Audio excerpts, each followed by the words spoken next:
2008 model ഒരു Innova type 4 conversion ചെയ്യാനായിട്ട് ഇവിടെ വന്നിട്ടുണ്ട്. അപ്പോൾ അതിൻ്റെ വർക്കും കാര്യങ്ങളും നടക്കുന്നതിൻ്റെ ഇടയിലാണ് ഞാൻ എൻ്റെ വീഡിയോ സ്റ്റാർട്ട് ചെയ്യണത്.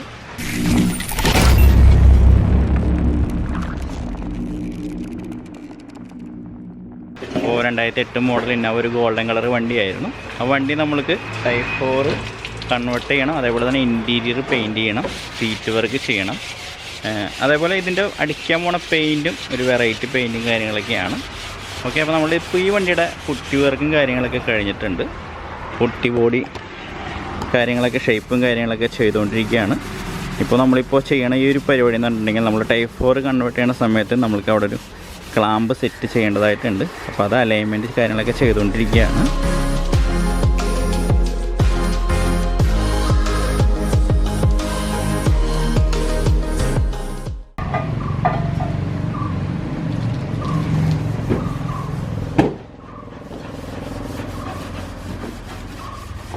അപ്പോൾ പവർ ടാങ്ക് കറക്റ്റ് അലൈൻമെൻറ്റ് കാര്യങ്ങളെല്ലാം ചെയ്തു. അപ്പോൾ നമ്മൾ 2 ബ്രാക്കറ്റ് സെറ്റായിട്ടുണ്ട്. ഗ്യാപ്പുകൾ പ്രോപ്പറായിട്ട് സെറ്റായിട്ടുണ്ട്.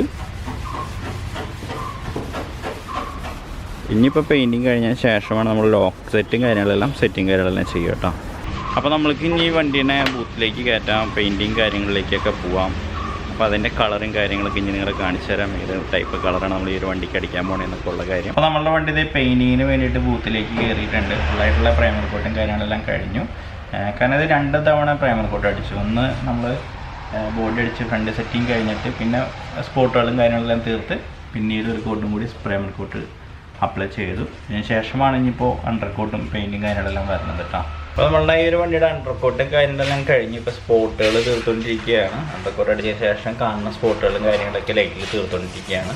നമ്മളിതിൽ അടിക്കാൻ പോകുന്നത് ഇപ്പോൾ ബ്ലാക്കിഷ് റെഡ് എന്ന് പറഞ്ഞിട്ടുള്ളൊരു കളറാണ് നമ്മൾ ഈ ഒരു വണ്ടിക്ക് അടിക്കാൻ പോകുന്നത്. ഓക്കെ, ഗാർമെറ്റ് റെഡ് അല്ല, റെഡ് മാറി ചെറിയ വ്യത്യാസമുള്ള റെഡാണ് ഇതിൽ അടിക്കാൻ പോകുന്നത്.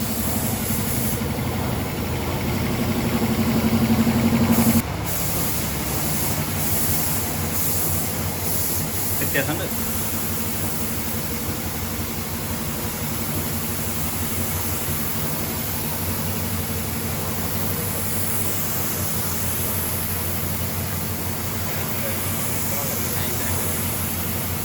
തുടക്കാതെ കഴിഞ്ഞിട്ട്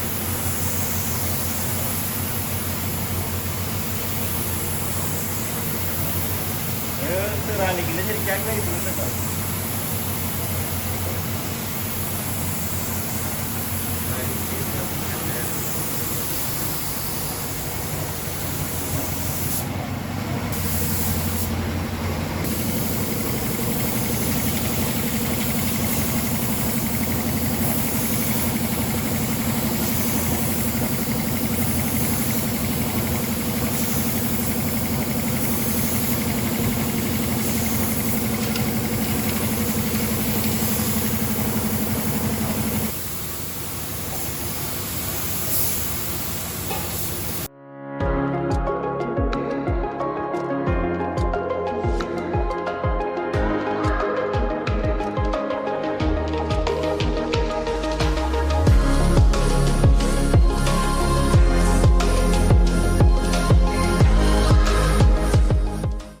അപ്പോൾ നമ്മളുടെ വണ്ടിയുടെ കട്ടിങ് പോളിഷ് ചെയ്യാൻ വേണ്ടിയിട്ടുള്ള കട്ടിങ് കാര്യങ്ങളെല്ലാം കഴിഞ്ഞിട്ടുണ്ട് കേട്ടോ.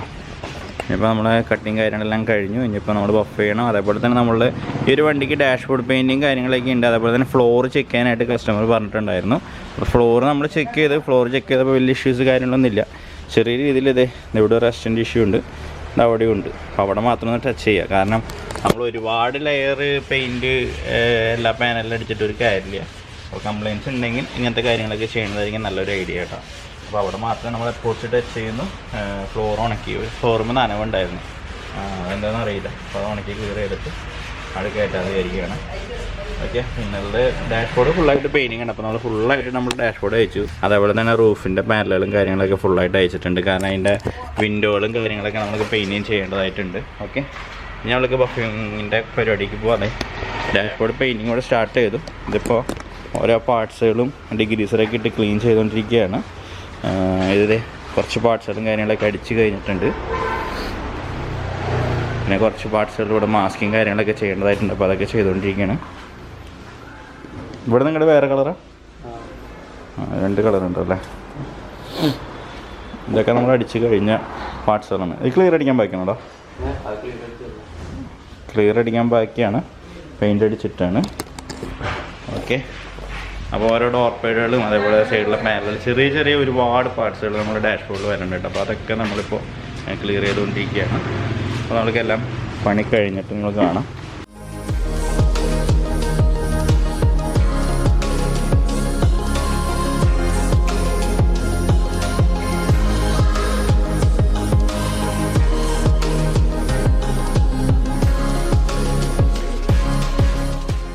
ഒരുപാട് ചെറിയ ചെറിയ പാർട്സുകളും കാര്യങ്ങളൊക്കെ ഉണ്ടാകും. നമ്മുടെ ഡാഷ്ബോർഡ് പെയിൻറ്റിങ് കാര്യങ്ങളൊക്കെ ചെയ്യുമ്പോൾ അതേപോലെ തന്നെ ഇന്നോവയ്ക്ക് ഒരുപാട് പാർട്സുകൾ വരുന്നുണ്ട്. അപ്പോൾ എല്ലാവരും നമ്മൾ ചെറിയ ചെറിയ ചെറിയ മറ്റേ നമ്മളെ ക്ലിപ്പും കാര്യങ്ങളായാൽ പോലും അതെല്ലാം നമ്മൾ ഫുൾ ഫൈനൽ ചെയ്ത് പെയിൻറ്റിങ് ചെയ്തുകൊണ്ടിരിക്കുകയാണ് ഇപ്പോൾ. അതൊക്കെ നമ്മളുടെ സീറ്റിൻ്റെ കവറായിട്ട് വരുന്ന ഭാഗങ്ങളൊക്കെയാണ് അത്, ചെറിയ പാർട്സുകൾ. അതേപോലെ തന്നെ നമ്മുടെ ചെറിയ ചെറിയ ക്ലിപ്പുകളുണ്ടാവും, റൂഫിൻ്റെ ചെറിയ ചെറിയ ക്ലിപ്പുകളുണ്ടാവും. പിന്നെ നമ്മളെ സൈഡിലെ ഹാൻഡ് റെസ്റ്റ് കാര്യങ്ങളൊക്കെ സെറ്റ് ചെയ്യുമ്പോൾ അവിടെയും ചെറിയ ചെറിയ ക്ലിപ്പുകളും കാര്യങ്ങളൊക്കെ ഉണ്ട്. അതെല്ലാം നമ്മളിപ്പോൾ പെയിൻറ്റിങ് കാര്യങ്ങളെല്ലാം ചെയ്ത് ഫൈനൽ ചെയ്തുകൊണ്ടിരിക്കുകയാണ്.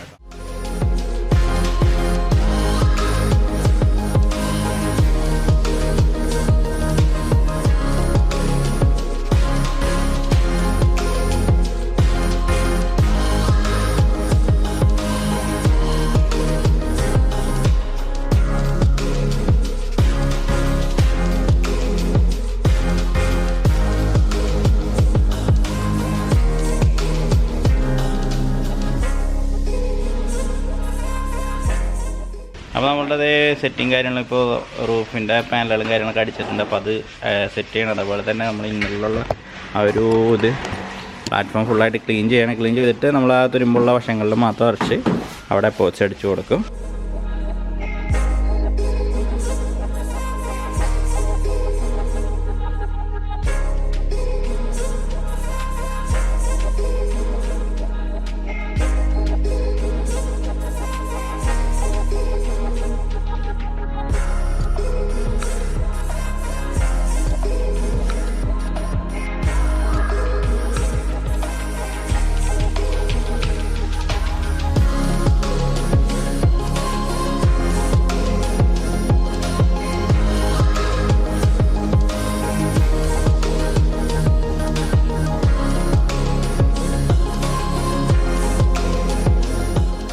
നമ്മളുടെ ഫ്രണ്ടിലെ ഹെഡ്ലൈറ്റ് സെറ്റിങ് കാര്യങ്ങളെല്ലാം കഴിഞ്ഞിട്ടുണ്ട്. ഇനിയിപ്പോൾ ഡാഷ്ബോർഡ് ഇന്നറിൽ സെറ്റിങ് കാര്യങ്ങളൊക്കെ നടന്നുകൊണ്ടിരിക്കുന്നു.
നമ്മുടെ ബമ്പറിൻ്റെ സെറ്റിങ് കഴിഞ്ഞു. ബമ്പർ നമ്മൾ സെറ്റ് ചെയ്യുമ്പോൾ ക്ലിപ്പുകളൊക്കെ അങ്ങനെ കമ്പനി പറഞ്ഞ ആ രീതിയിലുള്ള ക്ലിപ്പുകളും കാര്യങ്ങളൊക്കെ അടിക്കണം കേട്ടോ. നമ്മുടെ ഓരോ വണ്ടിയുടെയും വർക്കും കാര്യങ്ങളെല്ലാം കഴിഞ്ഞ് അതിൻ്റെ ലാസ്റ്റ് ഈ ഒരു ലോഗോ സെറ്റ് ചെയ്യാന്ന് പറഞ്ഞിട്ടുണ്ടെങ്കിൽ അതൊരു വലിയ സന്തോഷം തന്നെയാണ് കേട്ടോ. നമ്മൾ ഈ ലോഗോനെ പറ്റി പറയുകയാണെങ്കിൽ ടയോട്ട എന്ന പേര് വരാനുണ്ടായ കാരണം എന്ന് പറഞ്ഞിട്ടുണ്ടെങ്കിൽ ശരിക്കും പറഞ്ഞാൽ ടയോഡ എന്ന് പറഞ്ഞിട്ടുള്ള ഒരാളായിരുന്നു ശരിക്കും പറഞ്ഞാൽ ഫാദർ ഓഫ് ടയോട്ട എന്ന് പറയുന്നത്. അപ്പോൾ ആളുടെ പേരിൽ നിന്ന് മാച്ച് ചെയ്തിട്ടാണ് പിന്നീട് അത് ടയോട്ടയായിട്ട് മാറിയിട്ടുണ്ടായിരുന്നത് കേട്ടോ. ഓക്കെ, അപ്പോൾ നമ്മൾ ഈ ലോഗോ നമ്മൾക്കത് നമ്മുടെ വണ്ടിയിൽ സെറ്റ് ചെയ്യാം. ഓക്കെ, നമ്മൾ ആ ഗ്രില്ലിന് ആ ടയോട്ടയുടെ ലോഗോ വന്നപ്പോൾ ആ ഗ്രില്ല് ഫുള്ളായിട്ട് പൂർണ്ണമായി എന്ന് തന്നെ പറയാം കേട്ടോ. അപ്പോൾ നമ്മൾ ഈ ഒരു വണ്ടിയുടെ സെറ്റിങ് കാര്യങ്ങളൊക്കെ ഇതേ ഫുള്ളായിട്ട് കഴിഞ്ഞിട്ടുണ്ട്. അപ്പോൾ നമ്മളുടെ വണ്ടിയുടെ വർക്ക് ഇത് ഏകദേശം ഫുള്ളായിട്ട് കംപ്ലീറ്റ് ആയിക്കൊണ്ടിരിക്കുകയാണ്. ഇനിയിപ്പോൾ ഇൻസൈഡിൽ സീറ്റും കാര്യങ്ങളും സെറ്റിങ് കാര്യങ്ങളൊക്കെ ചെയ്യേണ്ടതായിട്ടുണ്ട്. അപ്പോൾ നമ്മളിതിൽ ചെയ്തിരിക്കുന്നത് ബ്ലാക്കിഷ് റെഡ് എന്ന് പറഞ്ഞിട്ടുള്ള ഒരു കളറാണ് നമ്മൾ അടിച്ചിരിക്കുന്നത്. ശരിക്കും കാർണറ്റിട്ടുമാതിരി തന്നെയാണ് ഇരിക്കണത്. ഇനിയിപ്പോൾ പുറമേ ഇറങ്ങുമ്പോൾ എങ്ങനെയായിരിക്കും എന്ന് എനിക്കറിയില്ല. കാണുമ്പോൾ കാർണറ്റിട്ടിൻ്റെ ഒരു ഇതാണ്. പക്ഷേ സിറാലിക്കൊക്കെ കൂടുതലുണ്ട് കേട്ടോ. ശരിക്കും ആ ഒരു ഇടുപ്പ് കാണുന്നുണ്ട്. സിറാലിക്കിൻ്റെ ഒരു മെറ്റാലിക്കിൻ്റെ ഒക്കെ ഒരു ഇടുപ്പ് പുറത്തേക്ക് ശരിക്കും കാണുന്നുണ്ട്. ഓക്കെ, അപ്പോൾ നമ്മളുടെ ഈ വണ്ടി ഡാഷ്ബോർഡ് പെയിൻറ്റിങ് ഉണ്ടായിരുന്നു. അതേപോലെ തന്നെ സീറ്റിൻ്റെ വർക്ക് സ്പോർട്ടി സീറ്റാണ് ചെയ്യണത്. അപ്പോൾ അതിൻ്റെ വർക്ക് ഉണ്ടായിരുന്നു. പെയിൻറ്റിങ് ഈ ഒരു രീതിയിലുള്ള പെയിൻറ്റിങ് ചെയ്തു. Front projector, back LED tail lamp conversion ചെയ്തു. 2008 മോഡൽ ഇന്നോവ ആയിരുന്നു കേട്ടോ. 2008 മോഡൽ ഇന്നോവയാണ് നമ്മൾ ഈ രീതിയിൽ മാറിയിട്ടുള്ളത് കേട്ടോ. ഈ ഒരു വണ്ടി നമ്മൾക്ക് കാസർഗോഡ് നിന്ന് നമ്മളുടെ ഇവിടെ വർക്ക് ചെയ്യാൻ വേണ്ടി വന്നൊരു വണ്ടി കേട്ടോ. അപ്പോൾ ഇത്ര ദൂരെ നിന്ന് നമ്മളിവിടേക്ക് വർക്കിന് വേണ്ടി വരുമ്പോൾ അതിനനുസരിച്ച് നമ്മൾ ഓരോ കാര്യങ്ങളും ചെയ്തു കൊടുക്കണം. അപ്പോൾ ആ രീതിയിൽ നമ്മളത് ഫുള്ളായിട്ട് തന്നെ കംപ്ലീറ്റും കാര്യങ്ങളൊക്കെ ചെയ്തിട്ടുണ്ട്. ഓക്കെ, അപ്പോൾ നമ്മളുടെ ഇതിൻ്റെ ഫൈനൽ ഷോട്ടും കാര്യങ്ങളൊക്കെ ഇനി നമുക്ക് കാണാം. അതേപോലെ തന്നെ ഇതുപോലെയുള്ള വർക്കും കാര്യങ്ങളൊക്കെ ചെയ്യാനായിട്ട് താല്പര്യമുണ്ടെങ്കിൽ തീർച്ചയായും നമ്മളെ കോൺടാക്റ്റ് ചെയ്യാവുന്നതാണ്. പിന്നെ നമ്മുടെ വ്ളോഗും കാര്യങ്ങളൊക്കെ വരുന്നതാണ്. അപ്പോൾ സബ്സ്ക്രൈബ് ചെയ്യാത്തവരുണ്ടെങ്കിൽ തീർച്ചയായും സബ്സ്ക്രൈബ് ചെയ്യുക. അതേപോലെ വീഡിയോസുകൾ ഷെയർ ചെയ്യുക. നമ്മൾ പെയിൻറ്റിങ് കാര്യങ്ങളൊക്കെ ചെയ്യുന്നുണ്ട്. റീസ്റ്റോറേഷൻ ഇപ്പോൾ കൺവേർഷൻ മാത്രമല്ല, ഓരോ വണ്ടികളിലും പെയിൻറ്റിങ് കാര്യങ്ങളൊക്കെ ചെയ്യുന്നുണ്ട്. അപ്പോൾ ഈ നമ്പറിൽ കോൺടാക്റ്റ് ചെയ്യണമെങ്കിൽ അതിൻ്റെ എമൗണ്ടും കാര്യങ്ങളൊക്കെ ഡീറ്റെയിൽ ചെയ്ത് പറഞ്ഞു തരുന്നുണ്ട് കേട്ടോ.